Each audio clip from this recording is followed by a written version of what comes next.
don't have, I think. So Wide now. So for we close our eyes and we'll go stage by stage.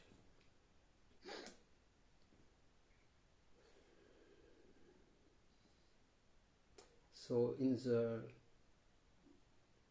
physical plane, we focus on what is around us, the sounds or whatever, just to bring our attention to the moment fully.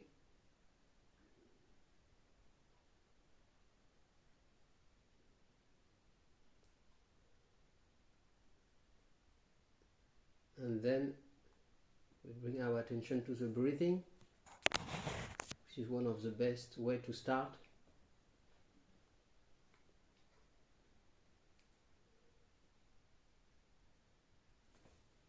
Like a grounding, and we just observe our breathing, the breathing which is flowing by itself effortlessly.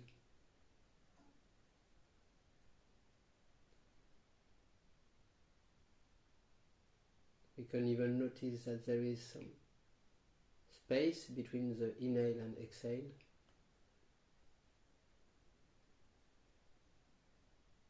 Pause.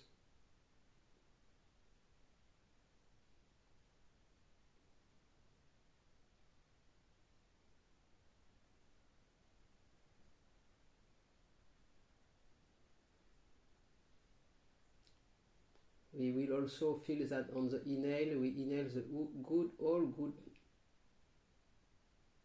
prana, cosmic prana. On the exhale, we let out whatever we don't need.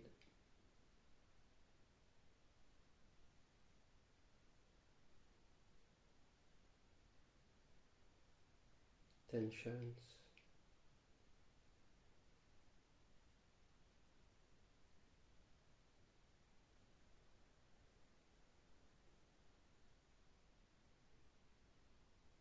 We are just a silent observer.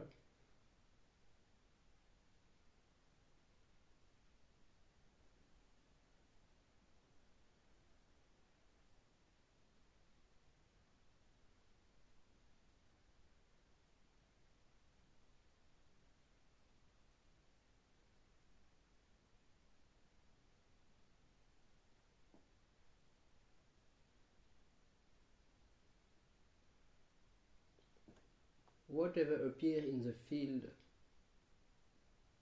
of the experience is welcome. It's like crossing our field of experience without any pushing or pulling,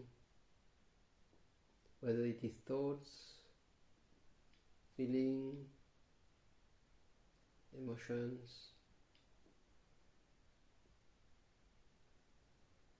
commentaries of the mind. All is allowed to flow naturally.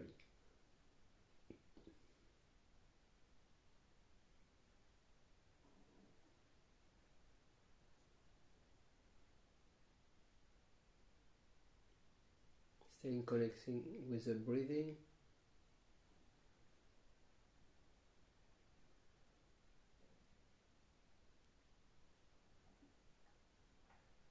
And with the breathing, we slowly shift to the energetic body. We can feel it more or less or not at all. It doesn't matter, we can just listen. Open to the idea or the feeling of a subtle body, like a double of our physical body embedded within the physical form, which is floating.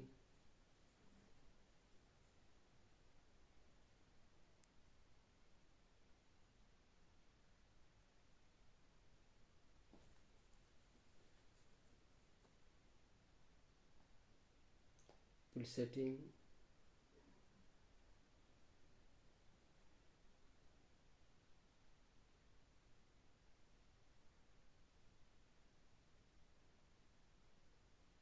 So our attention is more on the energetic body rather than on the physical.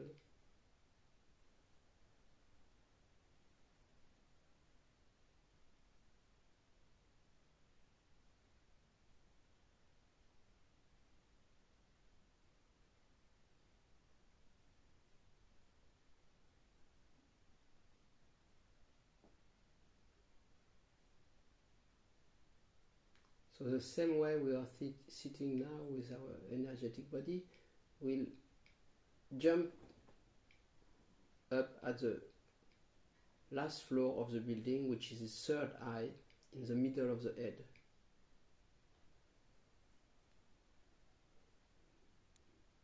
Little above and behind the eyes, but in the middle of the head, we'll sit there. We feel we are sitting.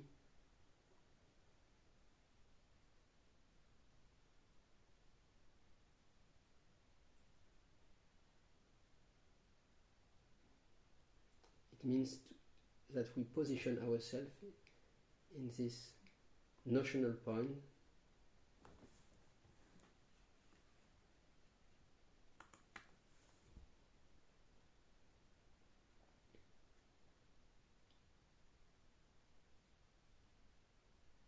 We can sit comfortably and feel, not seeing ourselves, but feeling we are sitting there. This practice helps to disidentify from the physical body, because we are usually fully identified I with the physical body. So it makes lighter the connection with the physical body by thinking, oh, we can have a more subtle form. And by practice we can feel really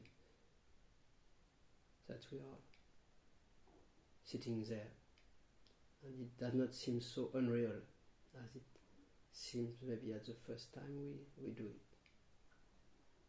It's a trick, but we use it for a purpose.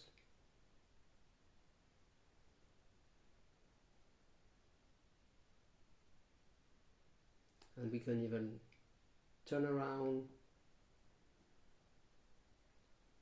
First thing we can do, we can open, close our eye with this subtle body. Feel if we can do that. Or maybe turn our head, move our arms. We can even stand up and try to dance or to walk.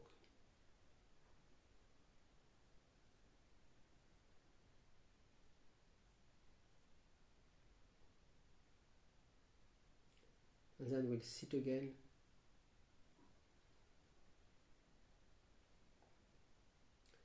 And now we are very well positioned to look at the movement of the mind. If there is any thoughts,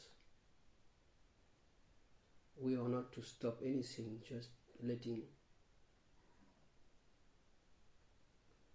not catching any thought, just like clouds.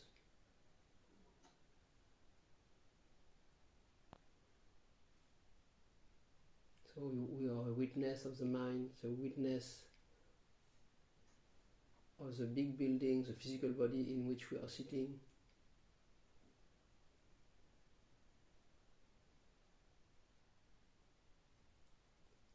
And now we'll watch all this from the multidimensional screen, space-like, the sense of presence. I am.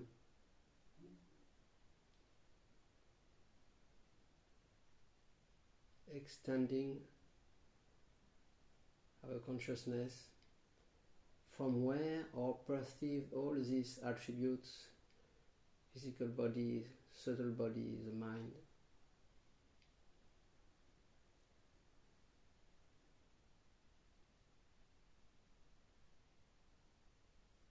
So likewise, like in a cinema, the same thing, except that the screen is multidimensional.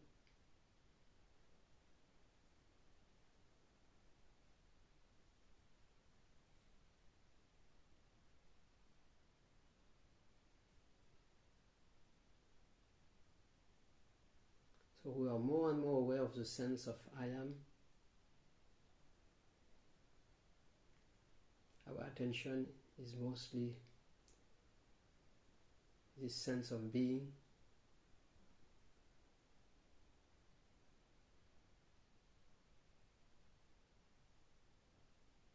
Which we call our presence.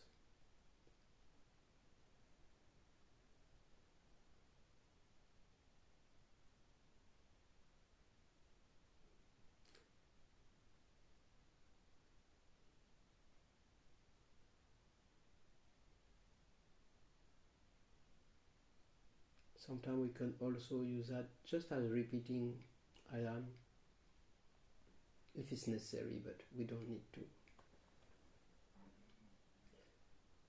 And then we'll refer to the deep sleep where we are not even present, to realize that our presence is also fleeting, coming and going. Because even in deep sleep, in absence, we are. So it's an invitation to that what we are,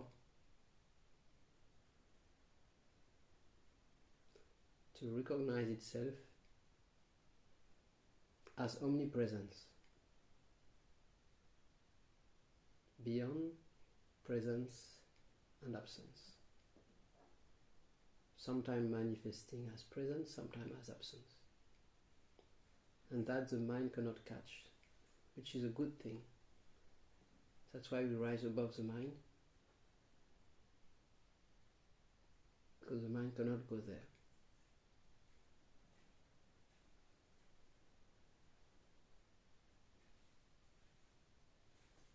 That which is always life itself, in its absolute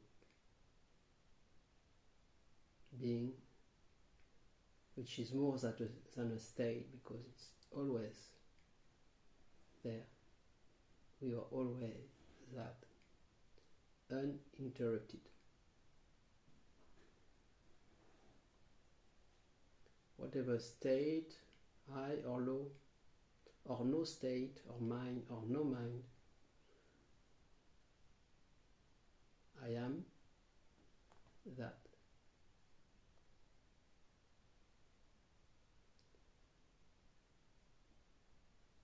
Pristine, untouched, uncheckable, absolute certainty.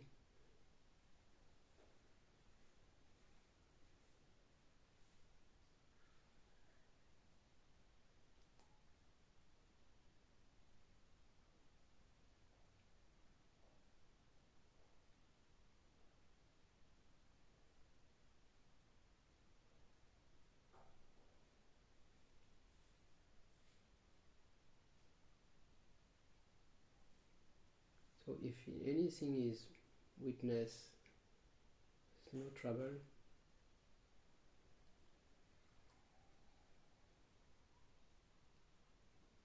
This absolute perception or attention.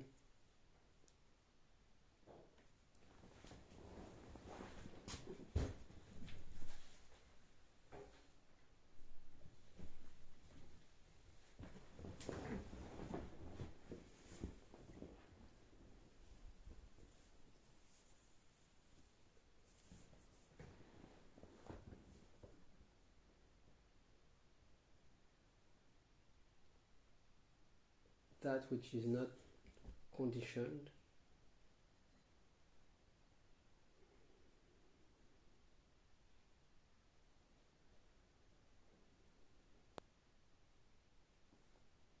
that's what we could call it the peace which is not depending on any outer circumstance, or the love which is also in the same way, not depending on outer circumstances. So that what we are is the absolute love, taking everything as it is, which has no idea of good or bad, or low or high.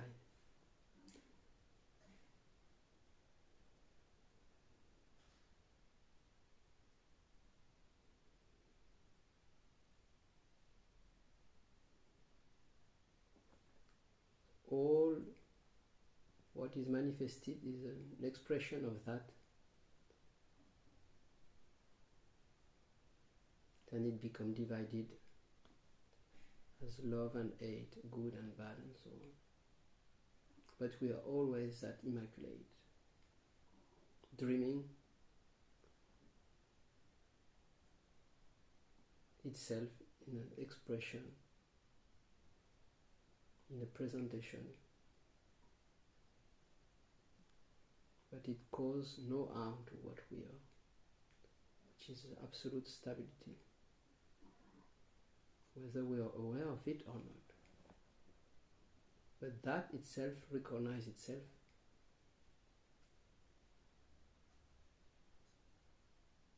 Only the mind can doubt,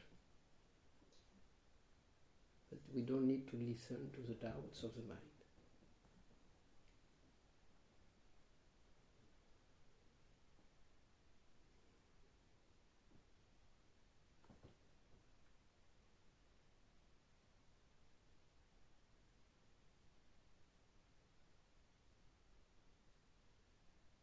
Whatever is presented, we are just not in the doing field now. The doing may happen, but our nature is being. And to be, we don't need to do anything, whether doing happens or not. And the more we are aware of our nature, the sense of doing, to be the owner of the doing, is fading away. And the doing happens by itself. Life is living itself. Like the heart beating, or the lungs, physical organ, or some other subtle organs, the pranas, etc. All is happening by itself.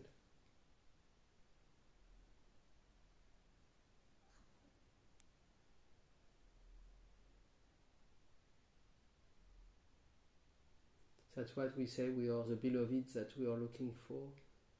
The beloved is our own self, the nature of which is the love which is taking everything as it is.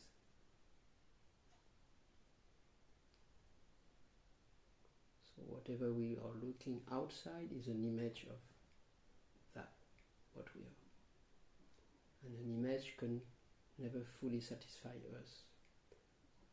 We just need to know that and rest in what we are.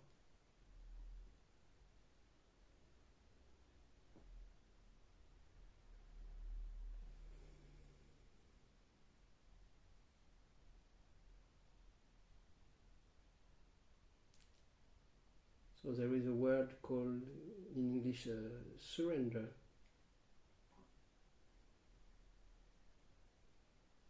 So the best we can do is to surrender to that what we are, or to, we can call it God, or to our master if we have surrendered to what is, or surrender to the will of God, whatever way we like to name it. Then we see that all what is happening is what I want. When we come to that point, we can call it surrender.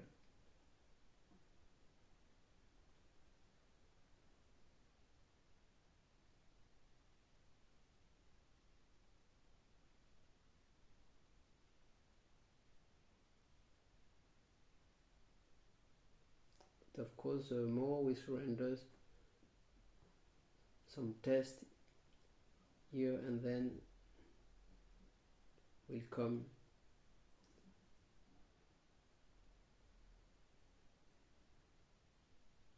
But we can stay as we are, as a Buddha, nature. And let the actor acting in the show, but knowing that it is an actor in the show, with experiencing a free will.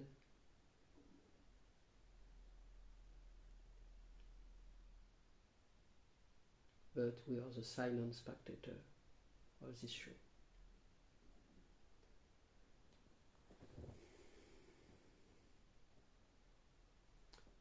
So now I invite you to come back to the show together a little bit, to share a few things. Namaskar.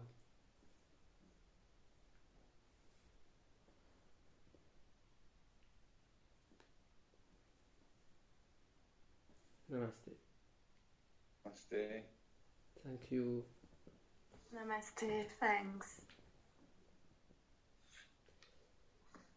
So anything to share or to ask or whatever?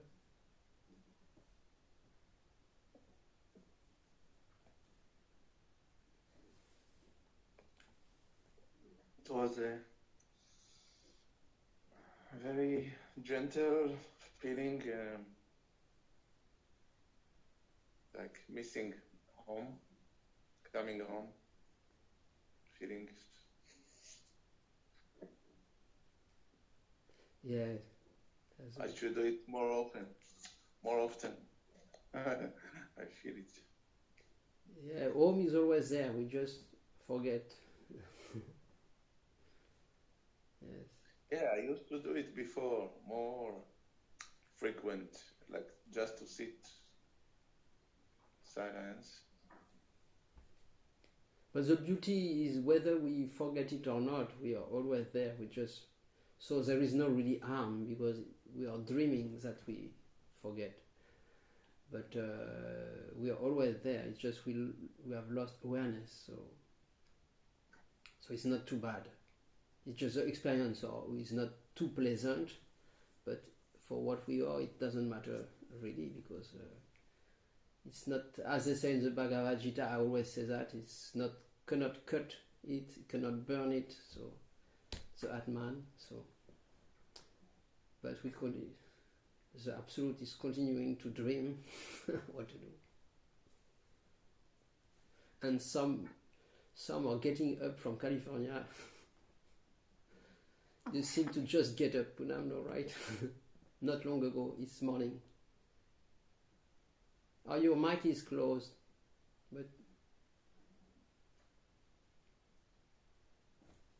your microphone is closed. I can't hear you. Yes, but you don't need to speak if you don't feel like. Yes. Punam, I was saying your mic is closed. Yes, close. Yes. Okay. Okay. Yes. So, if we have nothing to share, maybe we are perfect, at least in essence.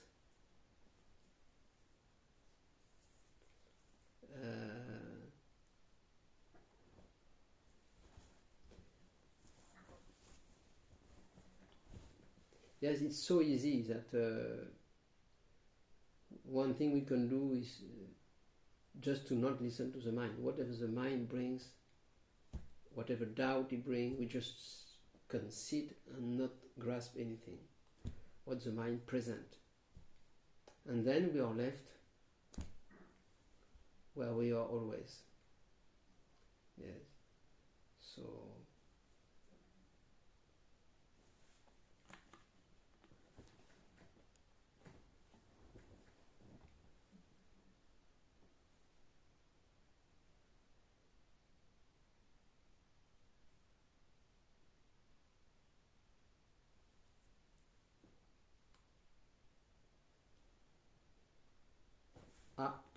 somebody.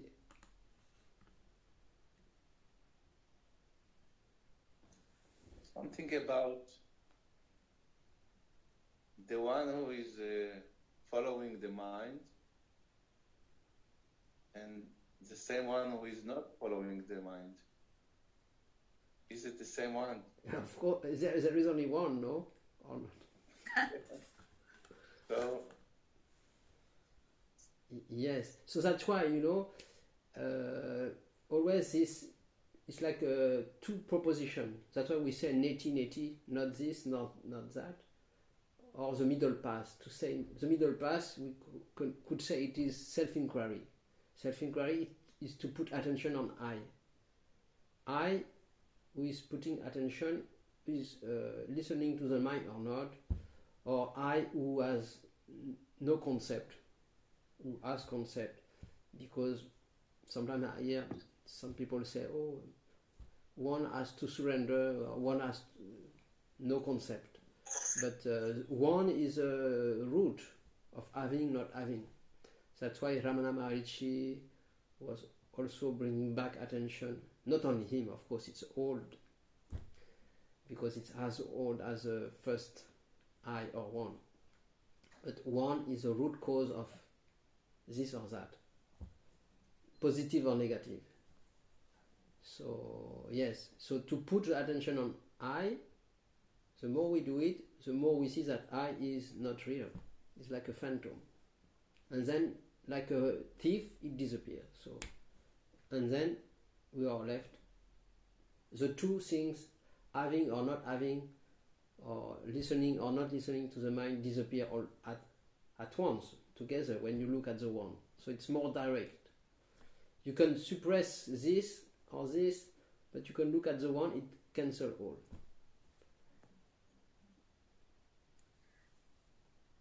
I thought you look at consciousness, not the phantom I. But how do you look when you do self-inquiry? Oh, the principle of self-inquiry is to look at I, the center. But when you look, you immediately go to nothing. You go to space consciousness. It appears by itself. There is, but after you don't even name it. It's, if you stay quiet, when you look at eyes and I is not there, then what? The mind may comment, oh, this is consciousness, or this is that, but okay. we don't need to, to because how will you put your attention on consciousness? Yes. How do you see consciousness? How do you picture it? How will you grasp consciousness, Poonam? You can't. I just feel I can experience it. I can't explain it. That's why, if we take something which is graspable, we try to ground, because we can do many practice which is fluttery, but if we do focus to the root, I, everybody can feel I in some way, because everybody say I. When somebody call you Poonam, then the body erect, and say, oh, the body recognize who it is, you, so it's clear. So it's a very clear anchor, grounding to grasp, oh, I is there, oh, I look at it. Otherwise, if you say consciousness, and I will float for thousands of years talking about consciousness, but who is the one who is having experience of consciousness? Always pointing to that center, I, me. You see? So it's something very tangible that we all experience as a separate entity. I, oh. Or when you feel triggered, who feel triggered? I, oh, I. You see? So always coming back to this cannot be denied. As long as we feel it, it is there, and we can put our attention on it. I. That's why many masters say, I is the door, the one, or I is the secret. Because it's the door, we came from the absolute, it manifested as an illusionary one entity, separate. So from this, just by looking at it, nothing more to do, because this is like the entry door. It's from this one that we can define anything, right or not? So Yes, but then you dissolve it by looking at the reality of this I, right? So you say, yes, where is this I? And like that. I would prefer to say not to dissolve it, because to dissolve it is to say that it exists. I would say it's more to look and see that it's not real. But by a real look, a closer look. How do you look? Like, you know, if you meet a man who is very attractive to you, and you feel, how will you look at him?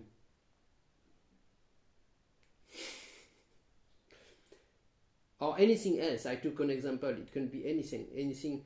Your attention would be fully there, right? Is it not? Yeah.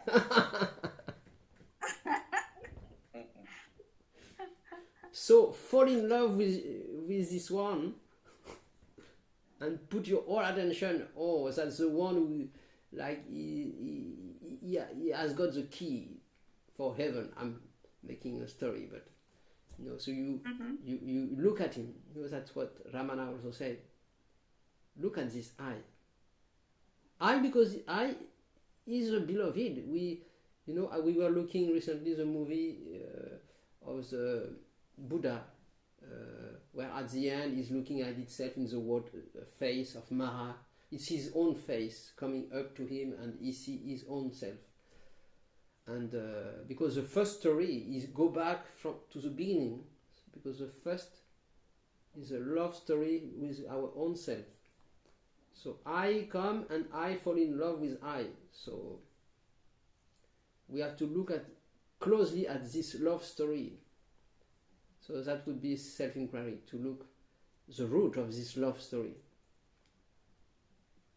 And that's when you say, oh, is I the body? Okay, not the body, I the mind. Changing, like that, you go back. Yes, and it will go always to the same one, I.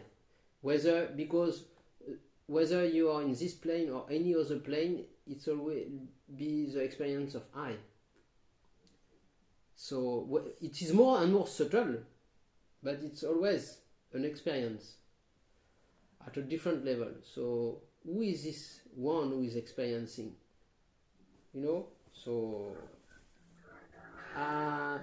if you have, what time is it? Maybe I have time to read a little bit of something. Yes, a lot of time.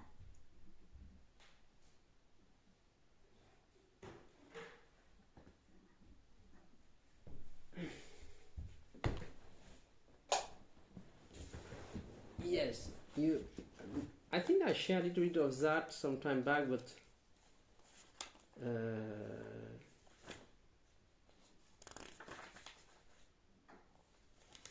yes, I read that. I can read again if you want, because it's interesting. It is impossible to describe that great Lord, who is nameless, ever existent, the Immaculate One, and without attribute. He is beyond mind and speech. It cannot be understood or known by intellect or imagination. He is experienced by the soul only when the mind and intellect are stilled. He has been described as one. This is a clue to his form. Ancient sages have described him as Om. By contemplating upon the component letters of Om, the gods Brahma, Vishnu and Mahesh, the power of creation, sustenance and destruction were conceived, and the foundation of the Hindu Trinity was laid. The Guru, however, takes the figure I, or the word One, which is the same thing, to represent that existence which is beyond description and utterance. To represent, so it's the first presentation of the Absolute. I or one or Om or the sound. The same thing, all this. So the one or I is considered superior to all because when the timeless one conceived the idea of creation, there emanated from him a sound which resembled the sound of Om. Muslim holy men describe this sound as Hu and say that from it the universe was created. It is his Dunatmik Nam, unutterable or inexpressible word. So it's a word which is not expressed. The absolute is not expressed, and then it expresses itself as I, or the one, or the sound. So that's why to go back from where we came, that's what Nisargadatta say. Go back from where you came, and this first I is the knower. Nisargadatta called it, the knower. So how we can catch it? Because we are not really, might not be aware of this first one or I. So Nisargadatta would say, the highest we can do, we can go, is to the knower, I. So we'll catch it from lower identification. So first, lower identification is with the physical body, and then other bodies, but we don't necessarily need to see that as other subtle body, astral, causal, but we can somehow bypass that by just focusing on the one, I, because we have a way to catch it from here. So we just have to look very carefully, like if we fall in love with someone, like I, how it appears, I, as a physical sensation or mental or whatever way you express. So it's like a door. You could say I is a door in that way. But this is all for the body-mind, because what we are does not need to do anything to be what it is, but it's a direction for the person or the body-mind to where to put attention. So as I often say, this is one direction to put it to the center of experience. The other way is to surrender to a master or to God, to a higher power. But you can use also both, which I would recommend, which I do myself also, is surrender, bhakti to God or a master or higher power, and also self-inquiry. It's like two wings of the same bird. Knowledge and bhakti, love and jnana, yes. And then from these two wings, then without necessarily doing it, our action may change, may be different. It would be the fruit of these two wings. So it's a way of expressing it like that. The Absolute One manifests. The figure I is his manifestation. It makes me sit near him. Is by Gurdas. The One grew an onkar to form. Onkar. Kar in Sanskrit means to do, right? So onkar is the first notion of doing, the first perception of doing, I. Not the human ego, but first the first expression of God. Or in the beginning was the word. So we can catch it from where we are. So it's a practical way.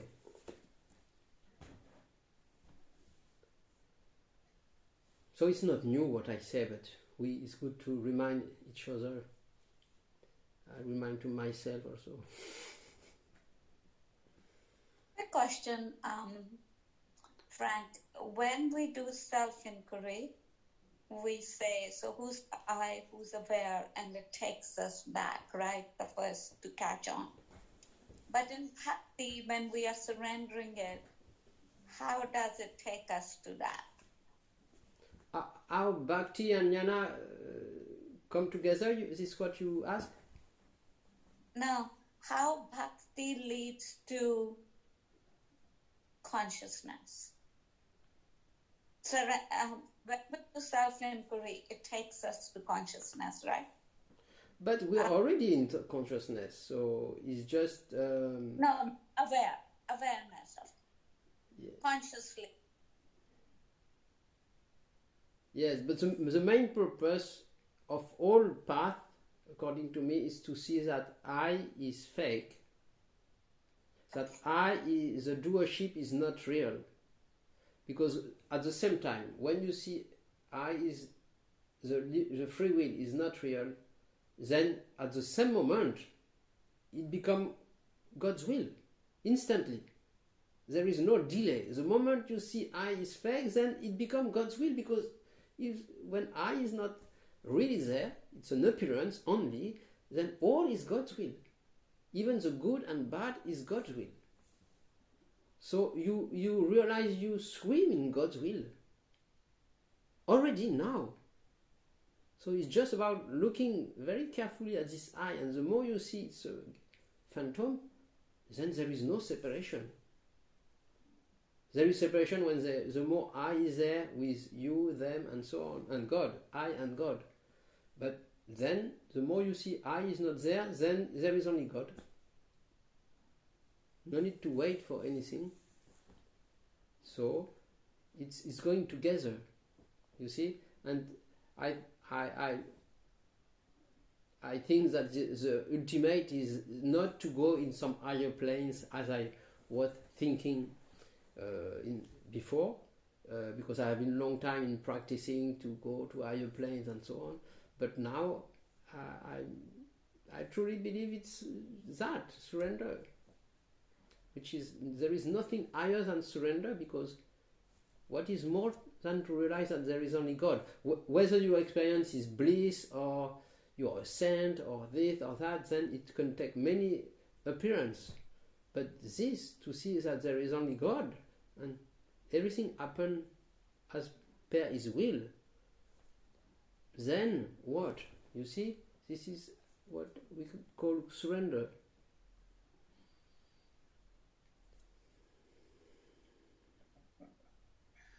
I experience now like understanding and not understanding in the same time. Like there's a fight between understanding and not understanding.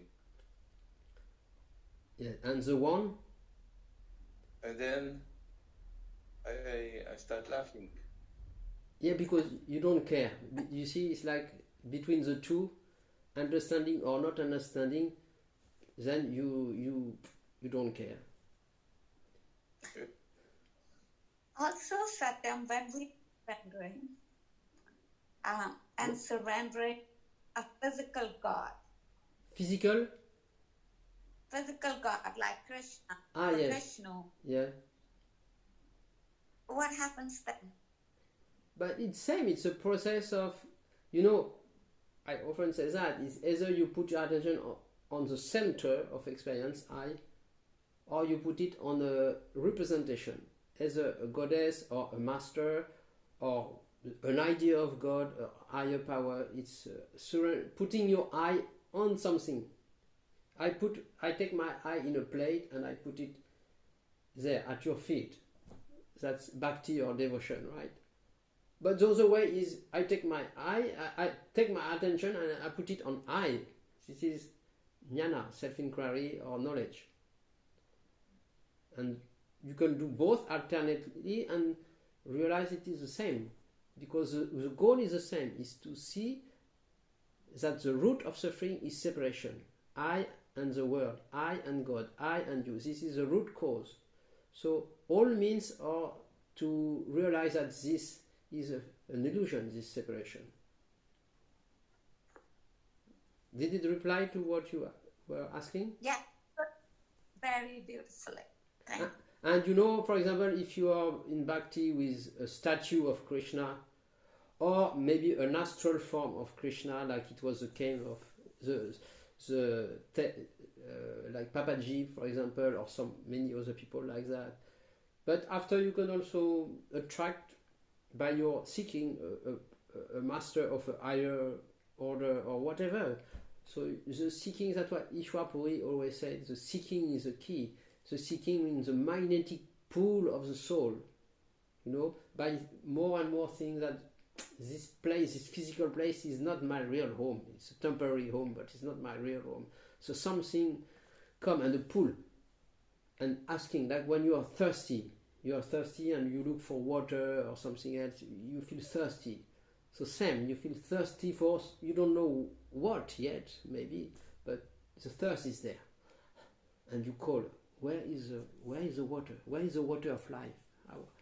I'm so thirsty.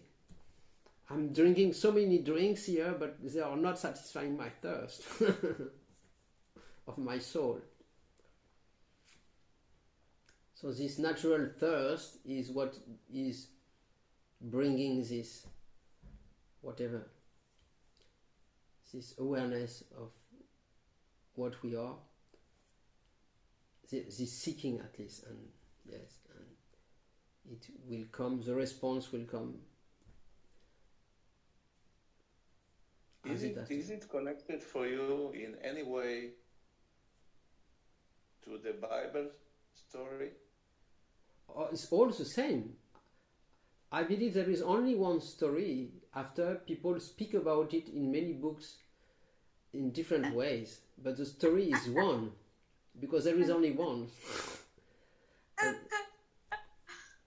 And the story take different shape, but the one manifests, and when it manifests, the idea of two come already with the idea of one, and then the first wound of separation happen, and then consciousness is looking for, where is my soulmate, where is my Parvati?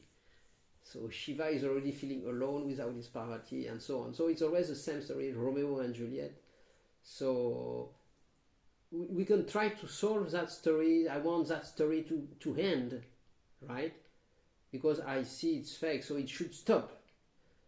But another way to see it is to, what I am is not in that story. Like Jesus said, I am in the world, but not from the world.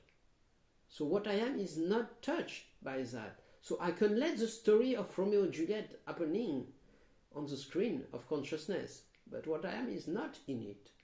So I am in the world in a way, in a presentation, in an appearance, but I am not from the world, so I'm not touched by it. My essence is pure as ever. So the same story, yes, in the Bible or any other story would be the same metaphor, I think. Is it not so? What do you think? Yeah, I feel it's just one of the stories, beautiful story. More people are involved, but still a story. The Bible, for example? Yeah. Like in the Jewish tradition, it's a little bit different from Christianity, because in the Judaism, you have many commandments to do. So all the daily life here is related to commandments, to do or not to do, to keep kosher food, all the things, Shabbat, to drive in Shabbat or not to drive in Shabbat, to put electricity on or not to put electricity on Shabbat. Yeah. This is the daily. So like, sometimes I feel like caught into this, to this environment that I'm here. So when I'm going deeper in my meditation, then it's just a story like all other story, but it's very powerful story because believed from many people around me. Oh, Punam. So yes, it's the same, in Raja Yoga or the Patanjali, they have the niyama and yamas, so do's and don't, like this. So there is in every tradition something like that, right? So, but it's the first you catch attention from the body mind. So the body mind is in doing, in time and space. So we start by that, and then slowly we could represent this at the front of the head. We are more in doing. And back, we slowly slide down in the center of the head, which is the center when we reach the place of non-doing. It's also, we could say, a metaphor, but so we go from doing, effort to effortlessness.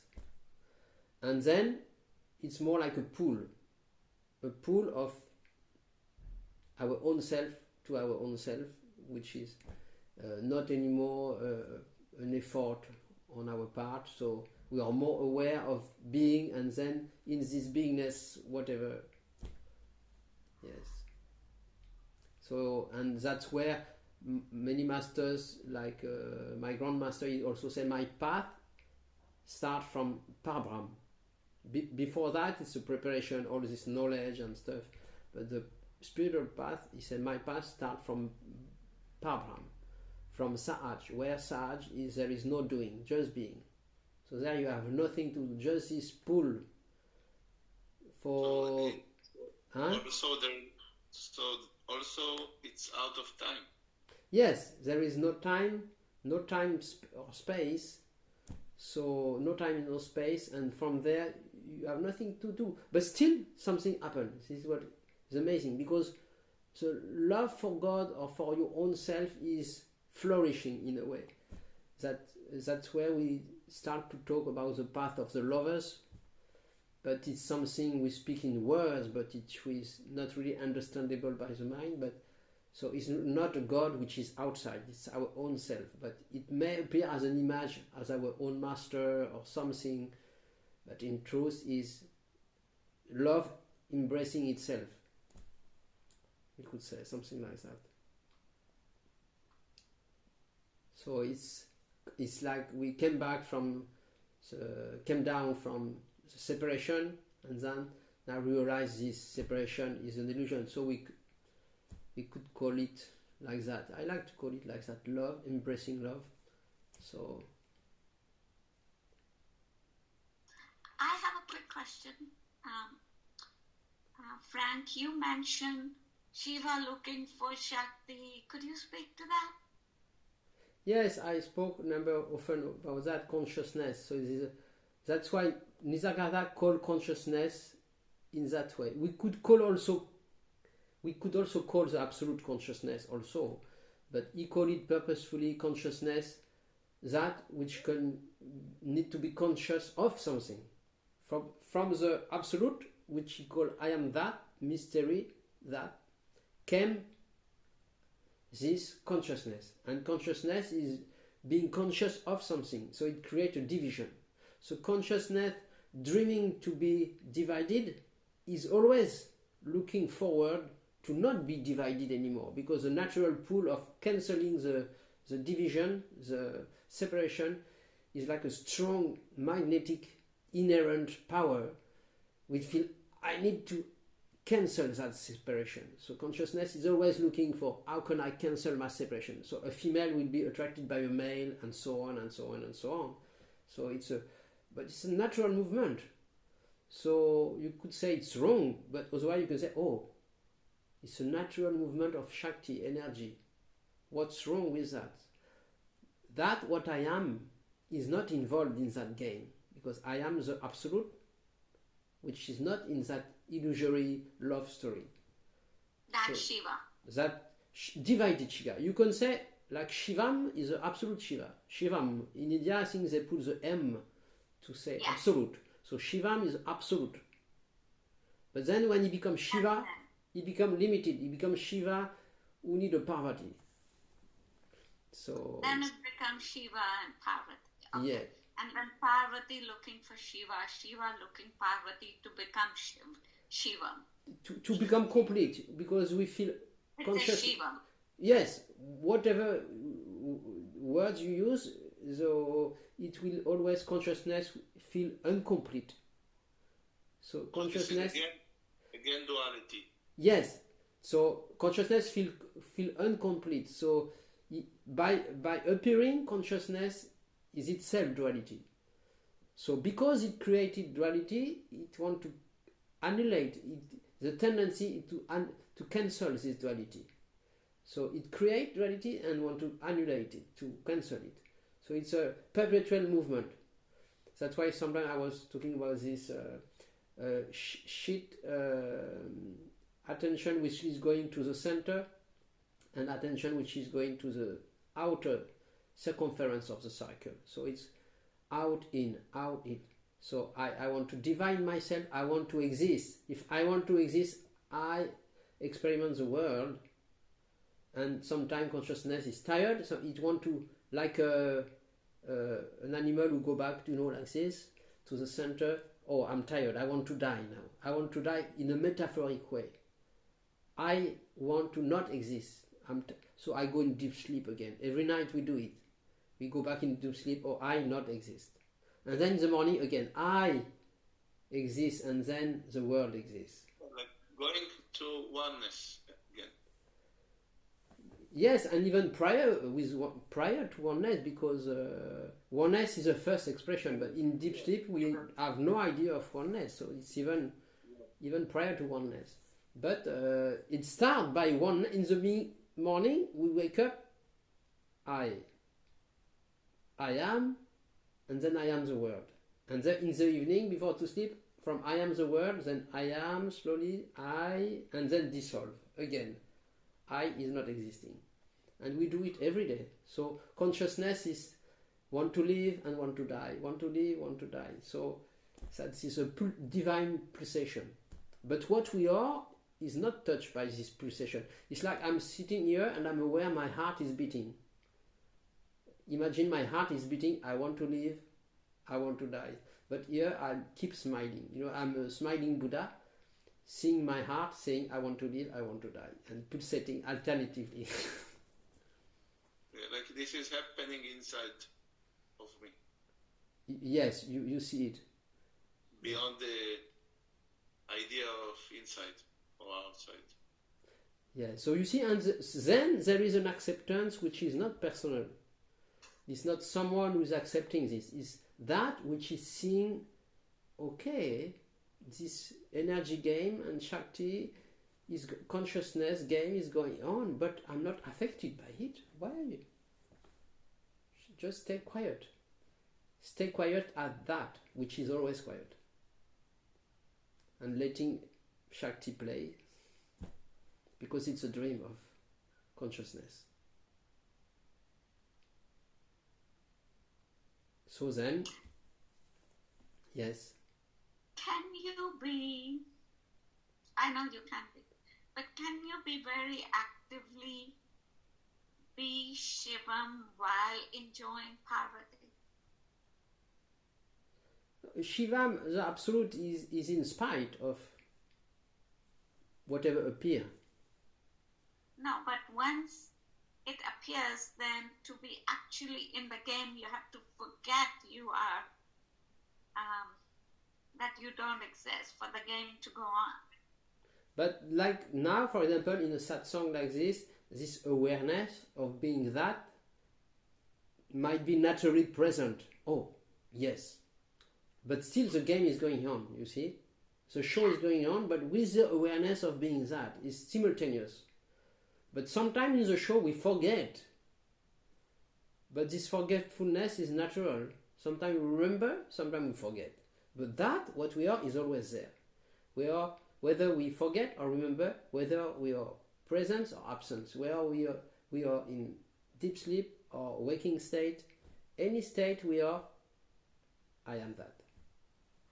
So it's beyond our own control or presence. But this is hearing itself, recognizing itself without any shadow of a doubt, we could say. And then that is recognizing itself without a shadow of a doubt, but still the mind will come and doubt. But we don't need to catch a doubt. Catch it or not. If we want more comfort, we don't catch a doubt. And or we don't confirm the doubter, I. But this is only addressed to the body mind, because for that there is nothing to do. Whether Without the doubter or without the doubts, we are that.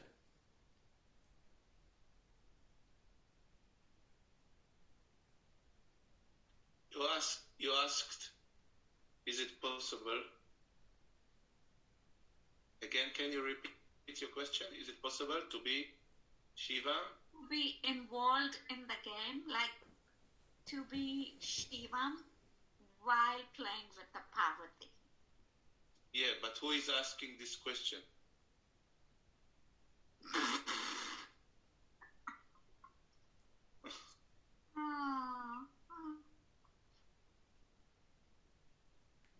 But you can it's always good to ask this question.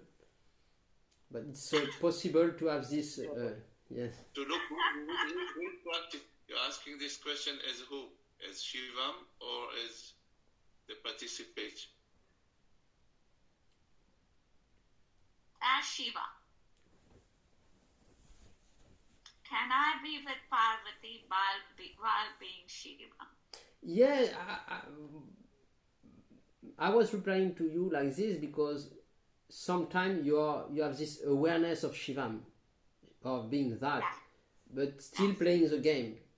So that would reply to the question according to me. But sometimes not. Sometimes you are more identified and like that. But that awareness bring, in my own experience, bring playfulness. Because automatically this awareness being playfulness, it is like a taste of that, because nothing seems serious. So, and then if we lost it, then it's also part of the presentation. So I lose it a lot. Yes, but by losing you don't lose anything. Yes. You could say like that also. But later on, I'm like, why was I unnecessarily suffering? You know what I mean? Yes, but then you don't need to listen to that again. Yeah. You see, any presentation, it's again the presentation of the mind. Okay, this coming, so many clouds. An image came, I would like to share, an image came I was on the beach the other day and I was looking at the sky and there was few clouds. So, you see, some people talk, they see the sun, and maybe some people they don't see at all, only full clouds all the time, mostly. And some people they see mostly the sun, so they speak about the sun, but sometimes clouds coming and they don't see anymore the sun, but mostly clouds. Or there is bigger clouds coming, like that, yes. But all these thoughts or experience or identification might be perceived like clouds, but the sun is always there. So. Very beautiful analogy. So, if anything else or not? What happened to our team today? Yes, it's a crazy day, and I mean crazy day. It's like yes, I had a lot of trouble logging in today. I was trying it from like 5 things, and only after 15 minutes I could get on with one phone. I don't know why. Yeah, I heard about the sun who gives some magnetic trouble to the electronic thing, so I don't know the reality of that or not, but who knows. Yes. Who did what? The sun, there was some eruption of the sun who came to the earth and who might have disturbed the magnetic field or something like that, but I saw something written about that, but I don't know the reality of that, so it could be anything. Maybe there is some magnetic disturbance. Where is Sue? She could not attend today, but she's around, but she could not attend. Yes, she's not here, but she's yes. And you're good. Tell us about you. Can you repeat? Tell us something about you, personal, that we don't know. What do you mean? In Satsang? How's your life? So I'm recording, so I cut the recording, okay? Because Nilima asked, so I cut. So thank you for joining. I cut now.